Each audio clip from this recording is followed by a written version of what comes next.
Watch It Burn and Rust by D. Limeville. Chapter 4. Escape. Patton woke to the feeling of rough, gloved hands against his skin, pulling him up away from safety. For a moment he tried to calm himself, believing that it was just another nightmare. He just had to take a deep breath and the memories would fade. He opened his eyes and saw Virgil, body lax in deep sleep, the way he only got when Patton accidentally sapped too much energy. The subconscious draw from his newly emerged feathers must have affected him. The bruising grip on his arms didn't vanish. He realized with a sort of ice-cold horror that this wasn't a memory. They had found him. They were taking him. Patton screamed. It was a hoarse, terrified sound, but Virgil stirred immediately, jerking awake with bleary eyes. He watched the human take everything in, raw panic on his face, and he reached an arm out for Patton. A moment too late. The guards were on him in a heartbeat, two of them driving the shock rods into his sides. He convulsed, but continued to try and move, and a third, bulkier guard shoved him harshly to the ground, pinning him. Virgil howled and writhed, resistant to the last, until they increased the voltage. Patton cried out, watching Virgil spasm and then go horribly, agonizingly still. He received a heavy blow to the head for his efforts. "I told you so. I told you something was weird about this one." The guard spoke over Patton's head, smug and unconcerned. "We all know it's not much of a fighter for a human." "Ugh, whatever," the other responded. "Never would have thought an ampin could keep a human tranked like that. How did he even survive down here?" The hand on his arm tightened, giving him a little shake. He didn't respond, eyes still locked on Virgil's lifeless form. There was a buzzing in his ears. "I guess it doesn't really matter now. It just means we get twice the amount of harvest from this one." The other guard shrugged. "I suppose. Let's get a move on already." They hauled him up, fingers digging into his flesh, loosening tender new feathers, and started moving out of the cell, away from safety, away from Virgil. The thought made something snap in him, and he thrashed violently, "Virgil!" As though his voice was a signal, Virgil moved. He twisted under the guard's arm like an Andalusian viper and shoved his whole body, unbalancing his attacker. He rolled to his feet, frame listing oddly to one side, and the guards lashed out with the rods again and again. Voices panicked behind their masks. Shudders traveled through his body, but there was something wild and uncontrollable in his eyes, and he ignored the attacks, ignoring the way his limbs twitched to charge at the guards holding Patton like a man possessed. One guard instantly dropped him, ducking away and leaving the other one, who was too slow on the uptake. Virgil slammed him into the wall, the guard's head colliding with a crunch, and when he let go, the guard dropped to the ground limply. Patton scrambled back, out of the way and towards the door, and Virgil turned to him, concern softening his features for a blink. Behind him, Patton saw movement and shouted a warning, too late to prevent the guard that had dodged from going to wrap an arm around Virgil's throat in a chokehold. Virgil ducked his chin, blocking the arm from properly constricting him, opened his mouth, and bit down. His teeth sunk through the fabric of the suit and the alien's flesh alike, and bright pink blood spurted as the guard screamed in a language Patton didn't know.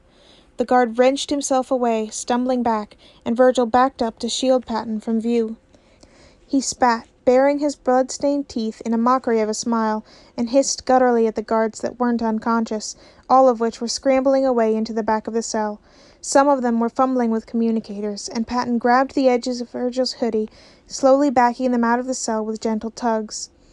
Virgil refused to break eye contact until they reached the hall and a cell door closed, locking the guards in. Immediately, he turned to the locking panel and yanked it off the wall in one motion, tearing the wires and leaving the door stuck closed.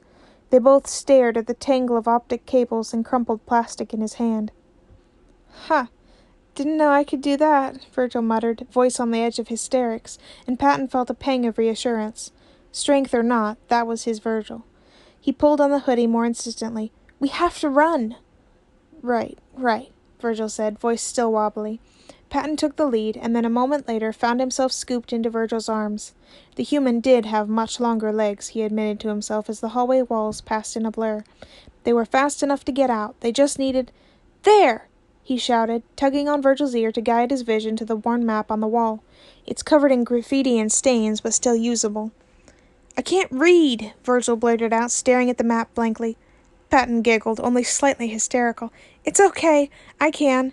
He found the docking bay, traced his eyes along the path. "Follow my lead." Patton did so without question, and their world became narrow corridors and shouted directions, twisting and sprinting and ignoring the sounds of klaxon alarms and heavy footsteps in the distance. Instructions would leave Patton's mouth, and Virgil was following them in the next stride with no hesitation, as though they were on the same mental wavelength.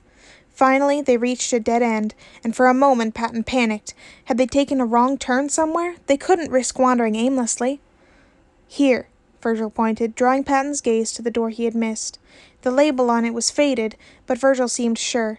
They dove through, closing it behind them, and turned to the escape pods lining the small bay. The alarm had been raised for a while now, so they wasted no time in hauling open one of the latches and climbing in.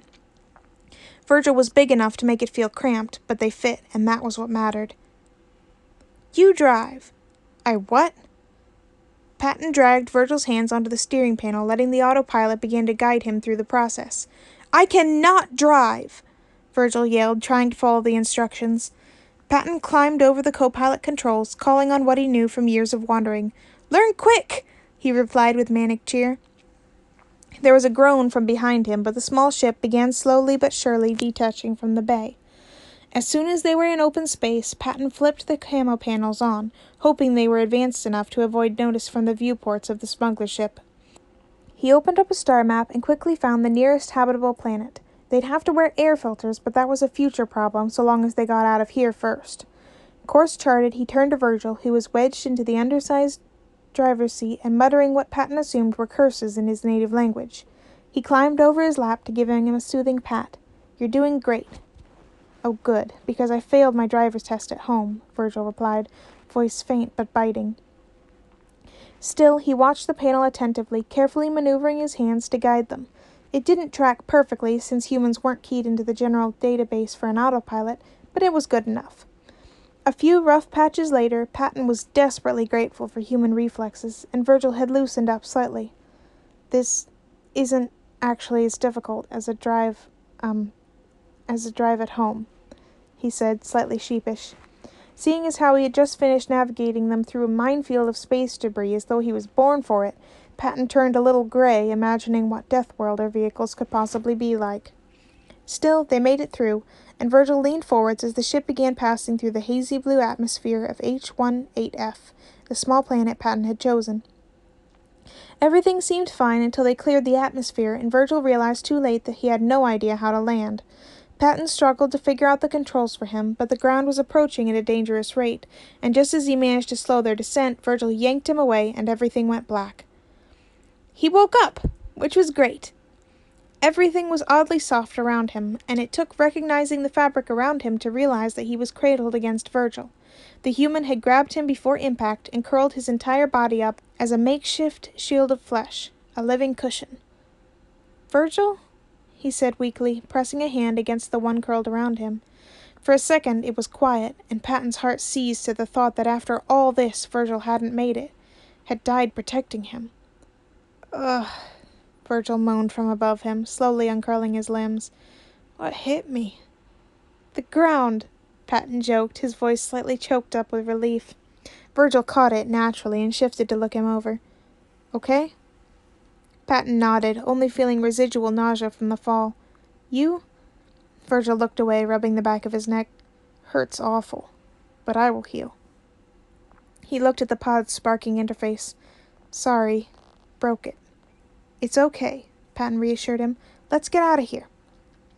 Virgil nodded, and after they got back to their feet and strapped on air filtrators, he shoved his shoulder against the dented door hatch, popping it open.